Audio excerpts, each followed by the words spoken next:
મારું નામ સુરભી પરમાર છે। હું એક્યુરેટ એકેડેમીમાં ક્લાસીસ કરું છું। એક્યુરેટ એકેડેમીમાં બધા જ સબ્જેક્ટ છે એ ખૂબ જ સરળ રીતે અને સારી રીતે સમજાવવામાં આવે છે। કોઈ પણ સબ્જેક્ટ હોય બેઝિકથી લઈને જ સમજાવવામાં આવે છે, જેથી આપણને અઘરો લાગતો હોય એવો વિષય પણ આપણા માટે ખૂબ જ સરળ બની જાય છે। અને બીજી એક મહત્વની વસ્તુ એ છે કે ડેઈલી 50 માર્કની MCQ ટેસ્ટ લેવામાં આવે છે અને આ ટેસ્ટ છે એ ડેઈલી હોવાથી આપણને ડેઈલી રિવિઝન થાય છે અને આ ટેસ્ટ OMR શીટમાં જ લેવામાં આવે છે, જેનાથી અત્યારથી આપણે OMRની પ્રેક્ટિસ થાય છે અને બધા જ સબ્જેક્ટના બધા જ ફેકલ્ટી ખૂબ જ સરસ રીતે અને સરળ રીતે સમજાવે છે।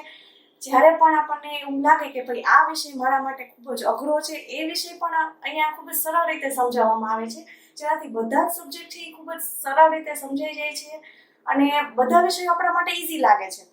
અને બીજી એક વાત એ કહેવાની કે મારું તો એક જ વસ્તુ કહેવાનું છે કે જો ગવર્મેન્ટ એક્ઝામ માટે તમારે ક્લાસ કરવા હોય તો એક્યુરેટ છે એ બેસ્ટ છે। Thank you.